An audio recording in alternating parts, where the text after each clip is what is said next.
Cacería de militares retirados. Benedicto Lucas García encabeza lista de 18 capturados por crímenes cometidos durante el conflicto armado interno.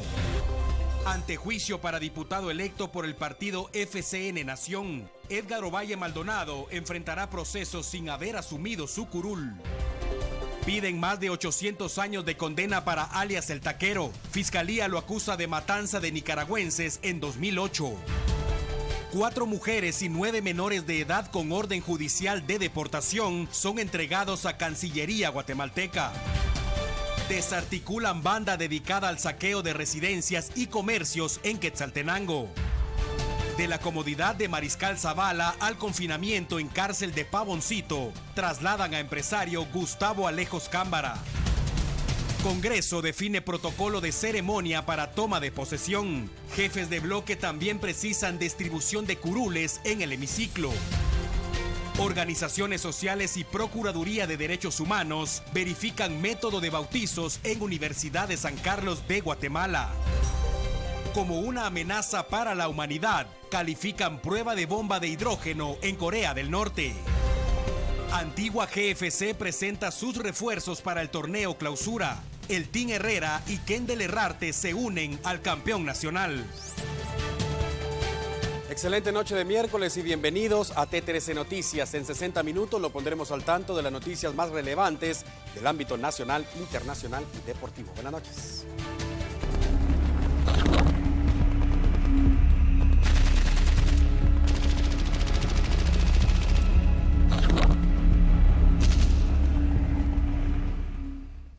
Iniciamos entonces y la noticia que acapara la atención pública es referente a la captura de 18 militares en situación de retiro, acusados de cometer distintos delitos durante la década de los 80.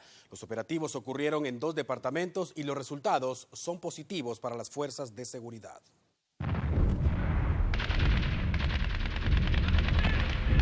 Las investigaciones se iniciaron hace 4 años, aunque los hechos ocurrieron entre 1981 y 1988, según el Ministerio Público. Las acciones se realizaron hoy en los departamentos de Guatemala y Alta Verapaz.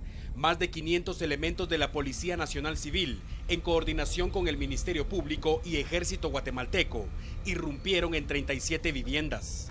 El objetivo, capturar a militares en situación de retiro, que se supone cometieron violación a los derechos humanos durante el conflicto armado interno, mientras eran parte activa de las fuerzas castrenses del país. Los allanamientos iniciaron a las 6 de la mañana y para las 4 de la tarde, las autoridades habían confirmado la captura de 18 exmilitares. Uno más habría logrado darse a la fuga.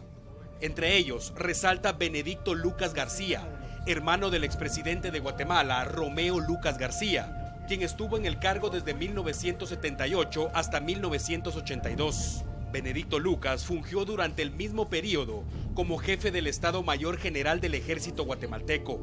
Según las autoridades, ninguno de los señalados puso resistencia al arresto, aunque sus familiares sí mostraron su inconformidad. Tras hacerles saber que había una orden de captura en su contra, fueron engrilletados y llevados a torre de tribunales para que el organismo judicial haga su trabajo en base a las pruebas que presente el Ministerio Público. Lo importante acá es que estamos hablando de personas acusadas de cometer delitos hace más de 27 años y que pese a ello, hoy están en una cárcel esperando dilucidar su situación legal. Un tema que provoca controversia sin duda a nivel nacional. Por un lado, los sectores que aplauden las acciones y sostienen que la justicia debe llegar sin importar el tiempo. Por otro, quienes tampoco rechazan los arrestos de este día, pero insisten en que la justicia debe alcanzar de la misma manera a los militares que violaron los derechos humanos, como a los insurgentes que hicieron lo mismo y en la misma década. La justicia guatemalteca juzgó y condenó al exjefe de Estado, José Efraín Ríos Montt, en 2013, pero la sentencia fue revocada 10 días más tarde por la Corte de Constitucionalidad. Se prevé que en 5 días inicie el segundo juicio contra el señalado. Pedro García Redondo, exjefe de la Policía Nacional, fue condenado a 90 años de cárcel en julio del año pasado, acusado de participar en la quema de la Embajada de España en 1980 y a 70 años más por la desaparición de un estudiante en la misma década. El conflicto armado interno dejó más de 250,000 víctimas entre masacradas y desaparecidas, más de 1 millón de desplazados, llanto, desolación y muchas preguntas que a 19 años después de la firma de la paz continúan sin respuesta.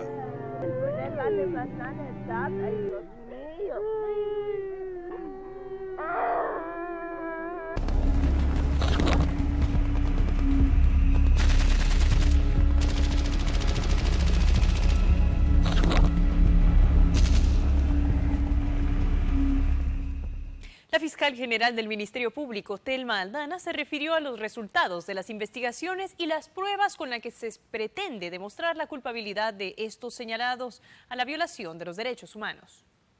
Tras la captura de los 18 militares en situación de retiro del Ejército de Guatemala, las autoridades del Ministerio Público y de Gobernación ofrecieron detalles sobre las investigaciones que llevaron a realizar los allanamientos de este día.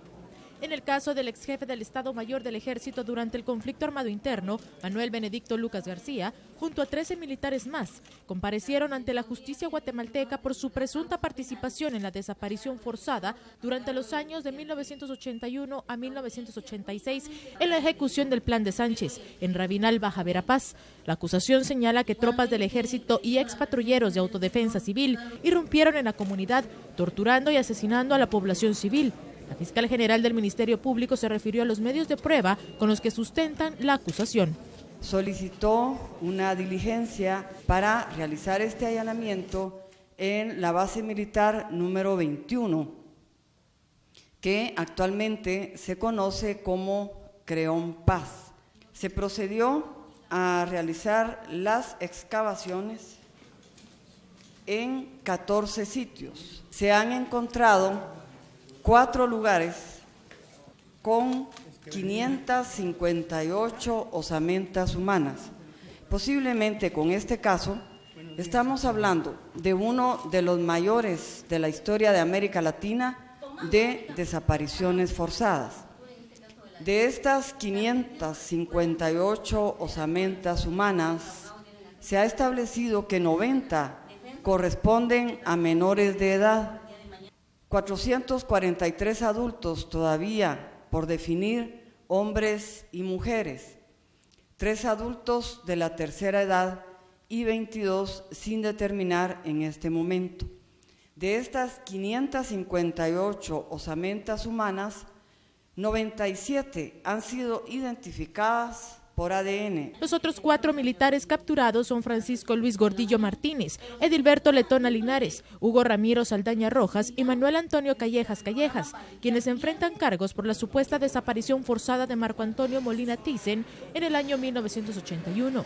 Su hermana Emma Guadalupe Molina Thyssen fue detenida días antes en Santa Lucía, Utatlán, Sololá, por supuestamente llevar escondida propaganda de estudio y discusión política, y luego fue trasladada a la zona militar GMLB de Quetzaltenango, donde supuestamente fue torturada y violada y de donde logró escapar.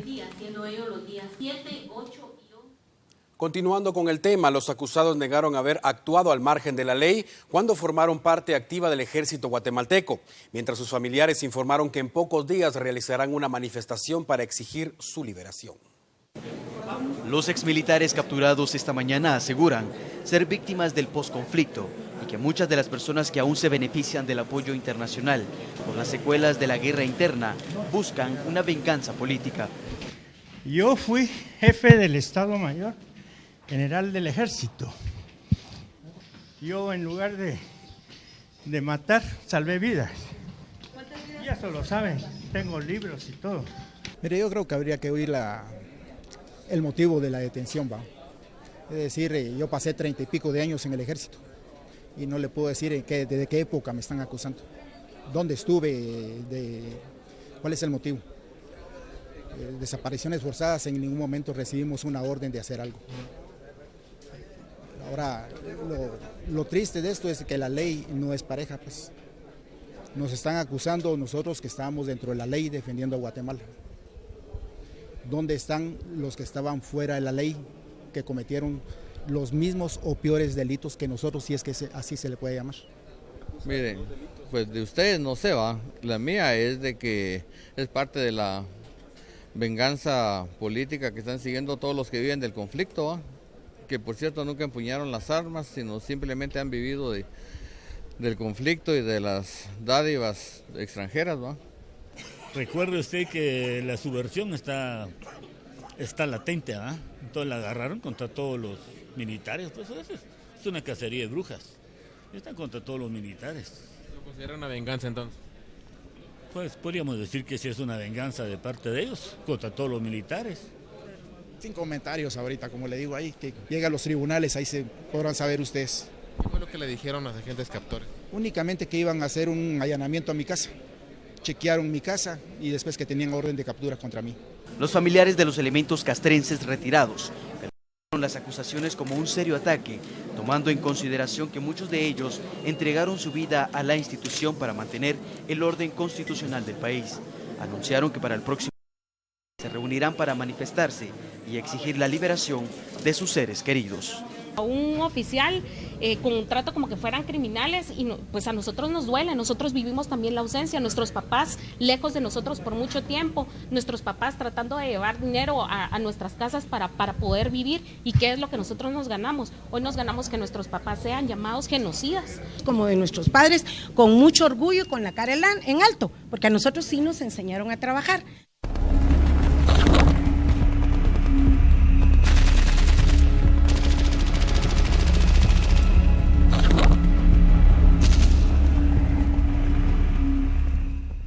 Tras escuchar los motivos de su detención en el juzgado de mayor riesgo A, los 18 militares fueron trasladados a la Brigada Militar Mariscal Zavala, donde permanecerán de manera provisional hasta el próximo viernes, día en que fue programada la audiencia de primera declaración. Se desconoce si los señalados harán uso de la palabra o guardarán silencio. Tras escuchar los señalamientos del Ministerio Público, el juez contralor debe decidir si los fundamentos son suficientes para ligarlos a proceso penal y enviarlos a prisión preventiva, o bien beneficiarlos con el pago de una fianza para evitar la cárcel. Vamos a finalizar con este tema y preste mucha atención porque el escándalo revelado hoy por el Ministerio Público alcanza también a un diputado electo por el partido político que llevó a la presidencia a Jimmy Morales. Sin haber tomado posesión del cargo, Edgar Ovalle Maldonado ya enfrenta un proceso de antejuicio. Electo diputado por lista nacional en la organización política FCN Nación, el militar en situación de retiro, Edgar Justino Ovalle Maldonado, todavía no asume su curul en el Congreso de la República y ya enfrenta una solicitud de antejuicio. Así lo confirmó este día la fiscal general Telma Aldana, quien indicó a los medios de comunicación que el Ministerio Público presentó la solicitud para el dignatario electo ante el Centro de Servicios Auxiliares de la Administración de Justicia Penal del organismo judicial. Ovalle Maldonado, quien fue oficial del Ejército de Guatemala, estaría involucrado con el cementerio clandestino encontrado en la zona militar número 21 de Cobán, Alta Verapaz, y podría enfrentar proceso penal por delitos contra los deberes de la humanidad. Se puede determinar la posibilidad de la existencia de un hecho punible y de motivos racionales suficientes para considerar que el señor Edgar Justino Ovalle Maldonado pudo haber participado en hechos constitutivos de desaparición forzada y delitos contra los deberes de humanidad. Coincidentemente con la presentación de la solicitud de retiro de inmunidad contra el diputado electo, Edgar Ovalle apareció públicamente este día en el Congreso de la República en la reunión de jefes de bloque y dijo desconocer el antejuicio promovido por el Ministerio Público y las acusaciones en su contra. Pues hasta ahorita no estoy enterado, cuando ya tenga información se las daré. ¿No saben ustedes cómo se entonces no, esta acción? Hasta ahorita no. En otro tema, en Quetzaltenango, un vasto operativo policial permitió la desarticulación de una banda delincuencial dedicada principalmente al saqueo de residencias y centros de comercio. Quetzaltenango fue parte de la operación Centinela, coordinada por el Ministerio Público y Policía Nacional Civil, en donde se logró la desarticulación de una banda dedicada al saqueo de viviendas. Se reporta la captura de 8 personas, 2 de ellos menores de edad, quienes fueron remitidos al juzgado de menores en conflicto con la ley penal. Se trata de Marco Antonio Rodas Cifuentes, de 58 años de edad. Esta persona fue capturada en el interior de la vivienda ubicada en el Boulevard 24, el numeral 1-61 de la zona 1 del municipio de Olintepeque. En el segundo inmueble allanado, ubicado en la aldea Cajolá Chiquito del municipio de Cajolá, fue capturado Obispo Vázquez López, de 30 años, presunto líder de la estructura criminal, quien también además era requerido por el Juzgado de Primera Instancia Penal, Narcoactividad y Delitos contra el Ambiente de este departamento, sindicado por el delito de lesiones, mientras que en distintos inmuebles ubicados en la Primera Avenida y Quinta Calle de la zona 1 del municipio de La Esperanza de este mismo departamento, en cumplimiento a órdenes de aprehensión vigentes por los delitos ya mencionados, fueron capturados Héctor David Calel Poncio, de 29 años, Ariel Hernández García, también de 29, Edgar Romael Calel Poncio, de 21, y los hermanos de apellido Winac García, de 17 y 15 años respectivamente. Así como en el interior del Centro Preventivo para Varones de esta ciudad, investigadores de la DEIC hicieron efectiva una orden de aprehensión en contra del reo Roel Haroldo Calel Poncio, de 26 años, quien se encuentra guardando prisión desde el 30 del pasado mes del año 2015, señalado por el delito de extorsión, y quien nuevamente enfrentará juicio por el delito de asociación ilícita y robo agravado, según orden girada en su contra por el Juzgado de Primera Instancia Penal, Narcoactividad y Delitos contra el Ambiente de este departamento. Estas operaciones han tenido un trabajo estratégico de investigación ante el aumento de la delincuencia en el occidente del país.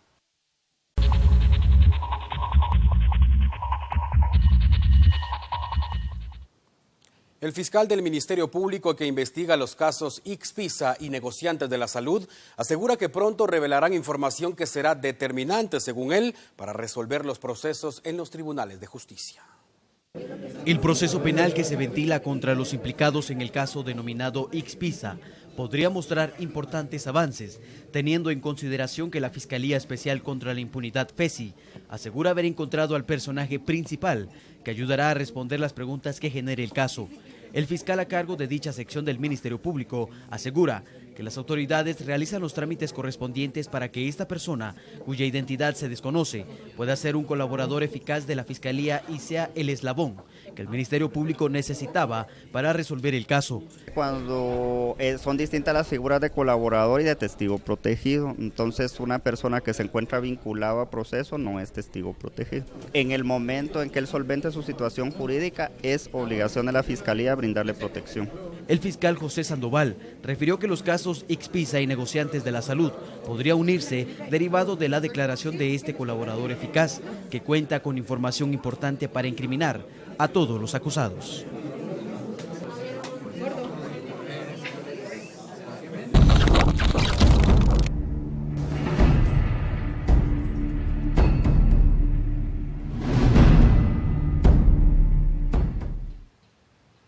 Y hablando del caso denominado negociantes de la salud, hoy se confirmó que el sistema penitenciario ejecutó el traslado del presunto líder de la estructura, Gustavo Alejos Cámara, de la cárcel militar Mariscal Zavala a la cárcel Pavoncito, ubicada en el complejo carcelario de Fraijanes. Se sabe que él está señalado en esta área aislada para resguardar su integridad y no tener contacto con el resto de internos. En ese lugar permanecerá hasta solventar su situación legal ante la justicia guatemalteca. Se le acusa de cohecho activo, asociación ilícita y tráfico de influencias. Siempre en temas judiciales, pronto se dictará sentencia contra el presunto capo de la droga, alias El Taquero, y los supuestos integrantes de su organización. La Fiscalía guatemalteca asegura que las pruebas presentadas son suficientes para condenarlos, escuche bien, a 800 años de cárcel.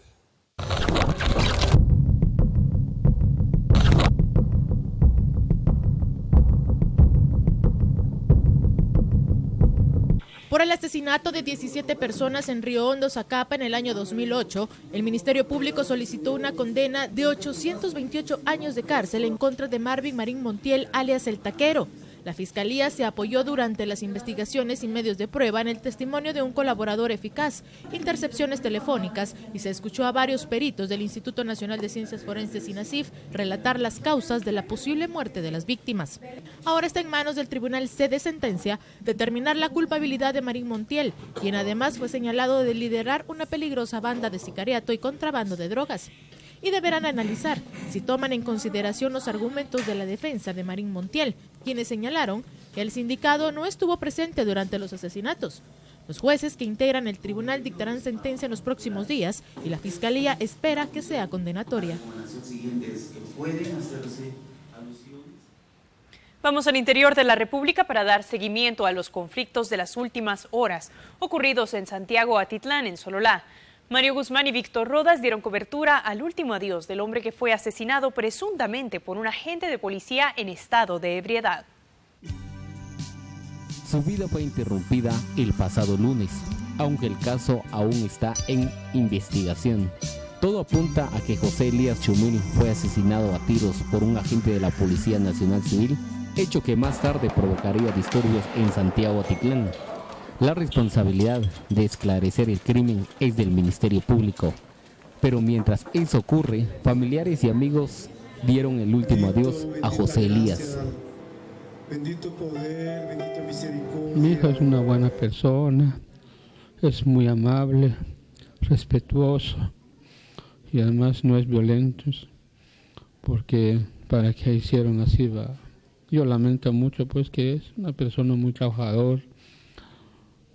Abre su negocio desde las 6:30 de la mañana para las 2, 1 de la mañana, ¿sabe por qué? Para que mi hijo, pues, él quiere superar, va.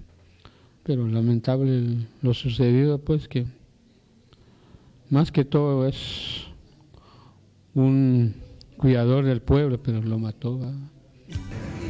El cuerpo de José Elías fue llevado en hombros por las principales calles de Sololá, hasta que finalmente sus restos fueron inhumados en el cementerio general de esta localidad.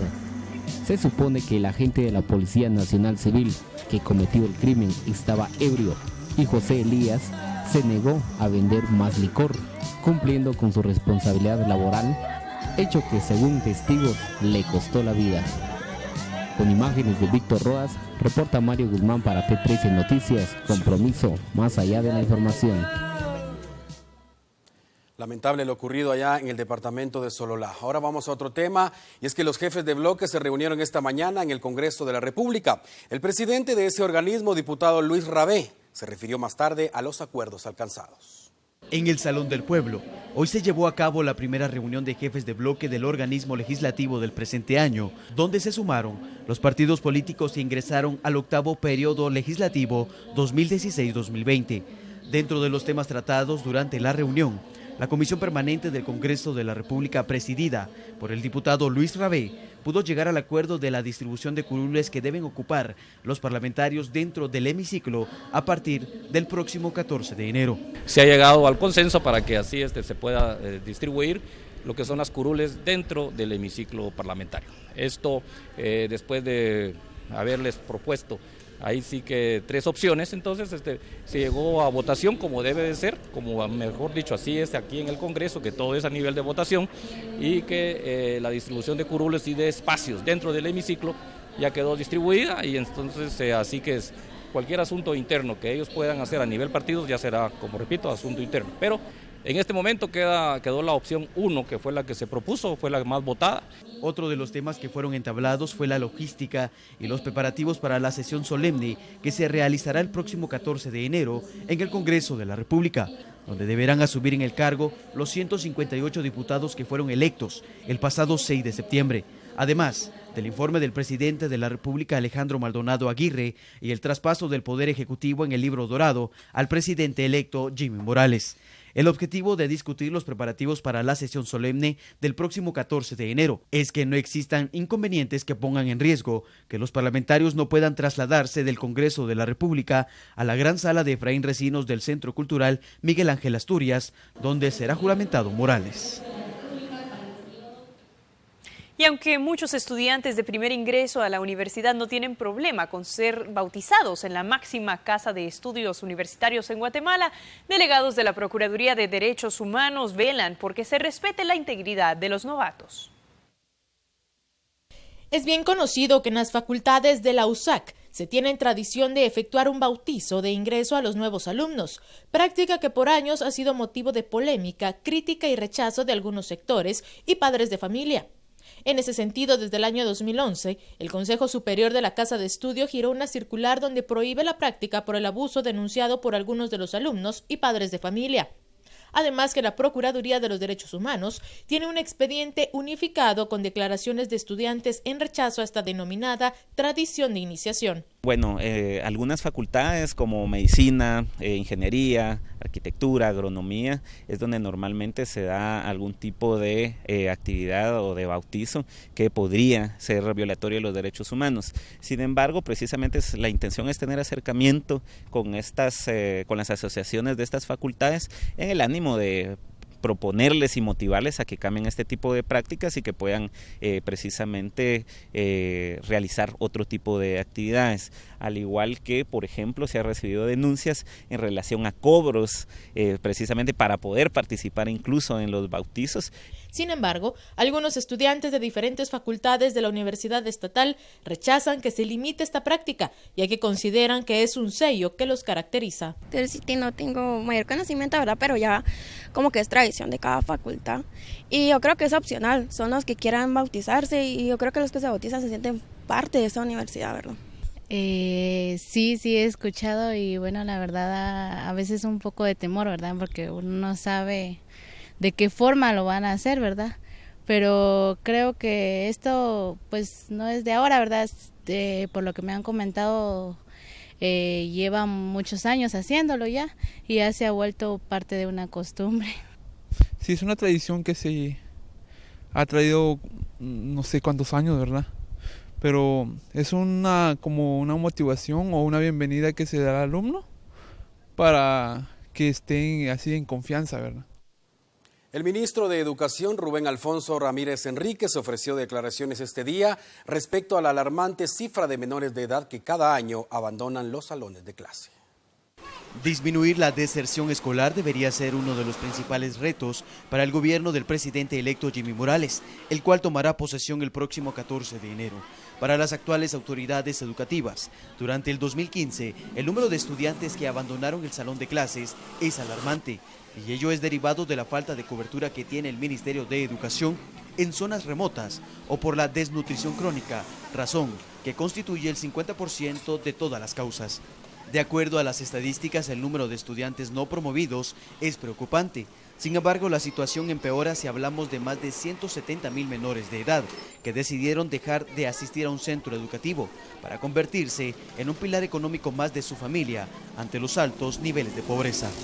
En preprimaria, promovidos fueron 541,604 chicos. Se retiraron 16,249 de deserción. La inscripción final fue de 541,000 chicos, 604.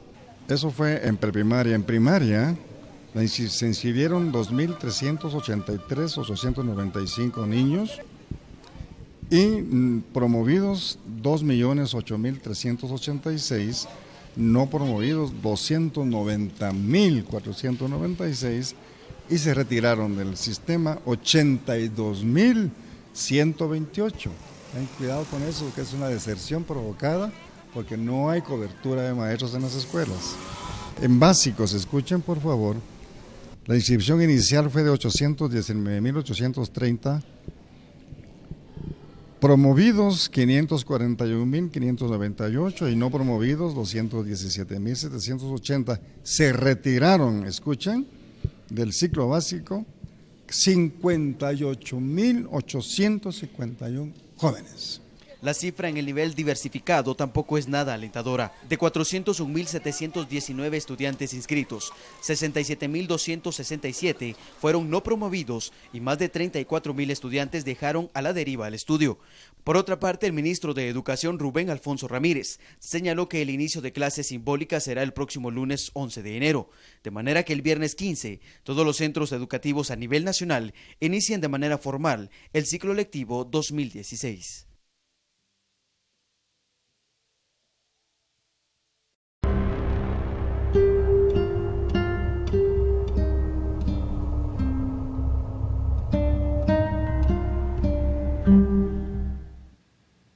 Estamos de vuelta con más información. Autoridades guatemaltecas y el embajador de Estados Unidos acreditado en Guatemala recibieron a las familias que fueron expulsadas del país del norte por orden judicial. 4 mujeres y 10 menores de edad ingresaron hoy al país en un vuelo proveniente de Estados Unidos, debido a una orden judicial de deportación emitida por ese país. El canciller Raúl Morales explicó que estas deportaciones corresponden a unidades familiares, niños y adolescentes que ingresaron de manera ilegal al territorio estadounidense desde el año 2014 y que tienen una orden judicial de deportación en su contra. Los connacionales eran residentes de Stone Mountain y Marietta en el estado de Georgia y Florida. Lo que tenemos el día de hoy son 14 personas deportadas, para ser exactos 4 unidades familiares, 4 madres con sus 10 pequeños hijos, que tenía una orden final de deportación. ¿Qué significa esto? Son personas que habían ido a un proceso legal en Estados Unidos y que habían agotado todas las instancias y que al final pues obtuvieron una orden final de deportación. El juez les instruyó a salir voluntariamente del país. Evidentemente estas personas, y es lógico y las entiendo y acabamos de estar con ellas, una de ellas gastó $14,000 en llegar a Estados Unidos en el año 2014 para llegar con sus dos pequeños hijos. $14,000. Pues cuando recibió la orden de deportación, como fue voluntaria, pues prefirió quedarse trabajando, tratando de pagar ese dinero y como bien me dijo ella, gracias a Dios lo pagué y bueno, nos sirvió para estar allá año y medio, pero pagué por lo menos los $14,000 de la persona, del coyote que los llevó. Creo que tenemos que entender que fue una acción legal, jurídico. Estas personas tenían una orden de deportación final. Esto sí va a seguir. Y la verdad es que no es algo especial.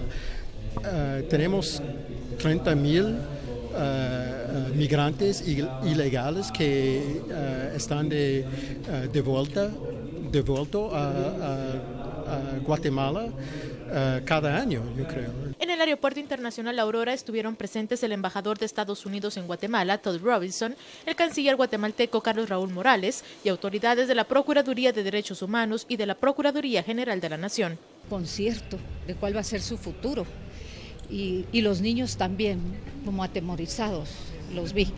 Les di unas palabras de aliento, de recibimiento como guatemaltecos, y unas palabras cristianas de aliento. En un principio se había informado de que serían 17 personas las que aterrizarían este miércoles en Guatemala, pero 3 de ellas aún tenían procesos legales abiertos y debido a esas apelaciones solo 14 llegaron hoy. La Procuradora General de la Nación reveló este día los nombres de exfuncionarios públicos que podrían tener aprietos legales por las decisiones que tomaron cuando estuvieron al frente de 2 ministerios de Estado. De acuerdo al análisis realizado por la Procuraduría General de la Nación, el Pacto Colectivo de Condiciones de Trabajo que aprobó el Ministerio de Salud y Asistencia Social en 2013 incurrió en ilegalidades y fue aprobado sin previo aviso y respaldo del Estado guatemalteco, costándole más de 2.156 millones de quetzales al año. El beneficio para los sindicalistas de la cartera sanitaria es perjudicial para las finanzas del Estado guatemalteco, según lo dio a conocer la Procuradora General de la Nación, María Eugenia Villagrán, quien reveló los nombres de exfuncionarios que podrían tener problemas con la justicia guatemalteca. Violentaron, incumplieron con normas constitucionales expresas, con normas presupuestarias, con normas propiamente de la ley de sindicalización, con normas del organismo ejecutivo, normas de la ley del organismo judicial y otras normas. Aquí no solo hay abuso de autoridad, aquí también hay un incumplimiento de normas, de todo tipo de normas. El actual ministro de la cartera de Salud, Mariano Rayo, asegura que ello podría ser una de las principales causas por la cual el ministerio que dirige se encuentra sumergido en crisis financiera, ya que hay que tener en cuenta que el 30% del presupuesto anual que recibe el Ministerio de Salud va destinado para el pago a más de 40,000 salubristas sindicalizados. La recomendación unánime no es no dialogar. La recomendación unánime es no suscribir si previamente no se cumple la ley. Y eso es contar con los dictámenes jurídicos, financieros, que las mismas leyes obligan a tener previo a la suscripción. Aunque en Guatemala pocas personas celebran el Día de Reyes, en una comunidad de Sololá se realiza una actividad muy peculiar cada 6 de enero. A continuación le presentamos los detalles. Pobladores de la aldea San Jorge La Laguna, Sololá, participaron este día de la actividad conocida como la Corrida del Niño Dios. Se trata de una tradición que se celebra desde hace varias décadas en esta región. Cada 6 de enero el objetivo es anunciar con alegría el nacimiento de Jesús. La tradición data de muchos años y no sabemos en qué año se principió. Solo me cuenta que la vara es del año 1908. Entonces digamos que hay como 110 alcaldes que han pasado en esta vara y se ha seguido esta tradición. El recorrido del Niño Dios siempre se hace el 6 de enero, Día de los Reyes, entonces eso no se ha perdido la costumbre acá. Salimos a las 5:30 de la mañana para terminar a la 1, 2 de la mañana. El objetivo es que la gente ya sabe pues, de que ellos les traen mucho milagro y todo eso, y entonces ellos reciben el niño y se hincan, piden a él lo de un negocio, de trabajo, y siempre dan una limosna así, digámoslo, voluntariamente. Los participantes recorren cerca de 100 viviendas, realizan oraciones al Ser Supremo y besan la venerada imagen. En las cofradías se les da refrescos a los corredores, otros hacen uso de productos a base de pólvora y afortunadamente la actividad se celebra sin ningún inconveniente. Con imágenes de Víctor Roas, reporta Mario Guzmán para T13 Noticias, compromiso más allá de la información.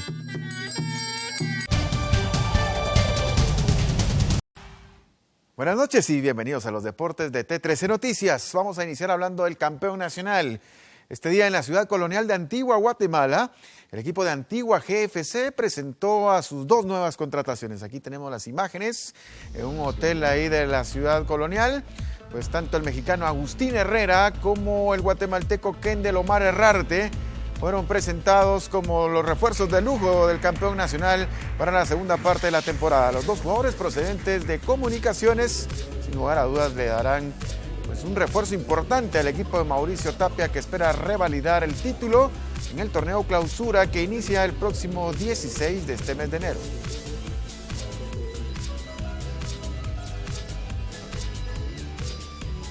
Ahí la presentación de los 2 jugadores, Agustín Herrera y Kendel Herrarte, el jugador petenero. Además, Antigua informó sobre los avances en el proyecto de incluir torres de iluminación en el Estadio Pensativo, muy probablemente en este primer semestre del 2016.